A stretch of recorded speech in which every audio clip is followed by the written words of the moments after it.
Hello everyone, I'm Frank of Super Frank Plays, and this time I want to talk about the limited availability of Super Mario 3D All-Stars. I feel like this is something where we can actually kind of brainstorm ideas for how Nintendo can handle this, because I'm going to be completely honest with you, I don't necessarily agree with the idea of it being a limited release, where by the time it's March, if you haven't bought it yet, you're kind of SOL on that.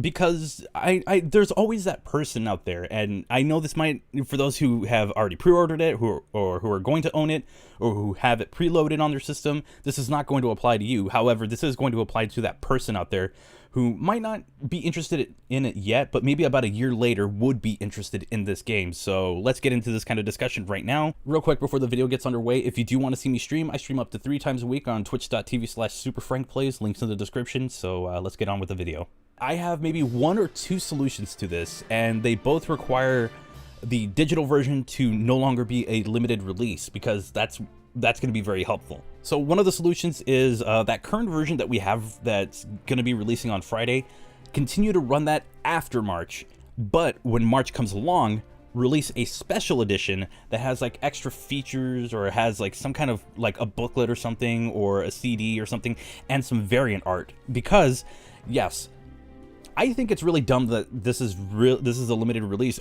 but if you can create a version that has all these extra neat little extras that come with it, for lack of a better term, like extras that would come with it, that would be something that would incentivize a collector to pick it up, as opposed, and you know, it would be really special to them. And then the current version that you have with the current box art, continue to run that, so that way people who see it maybe a year down the line, you know, they're not going to be completely SOL on the whole thing, and they could still buy the game. And yes, I understand people do like to buy digital, and the solution could be buy digital only. I'm not exactly that kind of person as well. I prefer buying physical cartridges and physical games, but that's just me. But I honestly think that would be one way of taking it. Create a variant version of it and release that as limited, and continue to produce the current one that's coming out on Friday. I think that would work, and then also remove the limited release BS that's on the digital version, because honestly, that would work. That would be perfect. The other one is to create a more generic looking box art version and release that as the second wave. If none of you are familiar with the game Pierce Solar and the Great Architects, what it is basically a JRPG homebrew game on the Sega Genesis. When that game had its first release, it launched with the game itself, and it also had a CD that would have enhanced audio, especially for game music and sound effects and stuff like that, and they would work together if you had a Sega Genesis and a Sega CD connected. That's how it worked. The idea behind what I'm saying is that those two working in tandem together, that was such a cool idea, but it was a very limited release. Future versions of it came without the CD, but it came with like a way of burning your own CD, I believe. I'm not entirely sure if that's true or not, but I do know that future versions of that game, of Pierce Solar, didn't have the CD that came with it. So, you know, if you bought the first wave of it, you were one of the lucky ones who had the official game and the official CD, and you could use them together on your Sega CD and your Sega Genesis combined, and you'd be able to play the game that way and be able to have the full Pierce Solar experience. I am aware that later on they did release Dreamcast and more recent versions of it, especially it being on Steam. But the point is that there is a solution to all of this, is that you could create a more generic looking box art version of Mario 64, not Mario 64, but Mario 3D All-Stars, and you know, keep the original one as kind of a keepsake, have it as like a limited edition or something, be like, oh, that's the first edition of it, so it's more special. That would be something cool to do.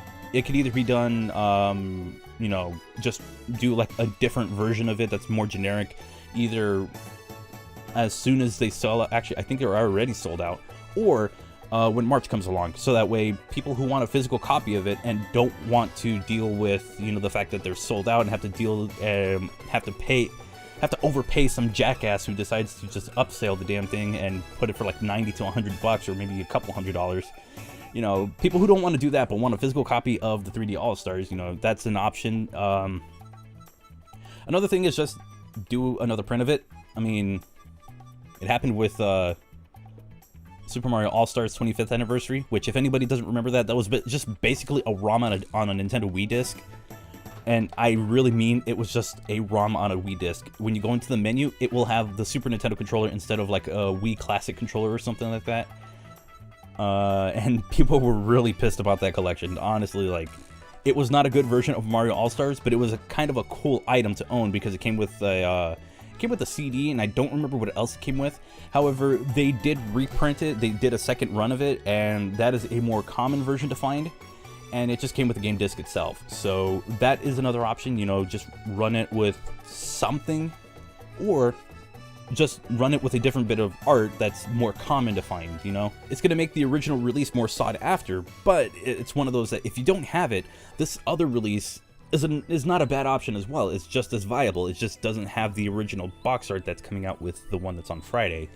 So, you know, those are like possible solutions that you could do. But yeah, I do believe that the limited availability of Super Mario 3D All-Stars kind of sucks. It's not really good, you know? I feel like it's very anti-consumer. It's really getting you to just jump at and buy it as soon as you can, rather than, you know, for some people who don't really want to go and buy it right away, who want to see exactly how the games play. Is there going to be any input delay? Are there going to be any updates to it? You know, it's just not exactly something that's worth... it's not exactly going to be worth it if we don't know exactly how it's going to play, how it's going to run, you know, what kind of quirks might be with these ports, remasters, whatever you want to say. So that's pretty much, you know, there's always people who just want to wait before they buy, and now they've lost the ability to have a possible physical version because it's the 35th anniversary, you know? Some people might want something special, and jumping the gun and going and buy this game and possibly having your pre-order canceled isn't really cool. So, you know, just want options to buy this game. Nintendo, we want to give you money, pretty much. But you're making ridiculous ways for us to not give you that money. Anyways, that's going to do it for this video. If you disagree, agree, or whatever your input is on the idea that I threw out there, let me know in the comment section down below. If you're new to the channel, like it, subscribe, click the bell icon, and let's get this little channel growing. We're getting closer and closer to 1,000 subs. I think we're past like 600, which is awesome. So with that said, I'll see you all next time. Take care.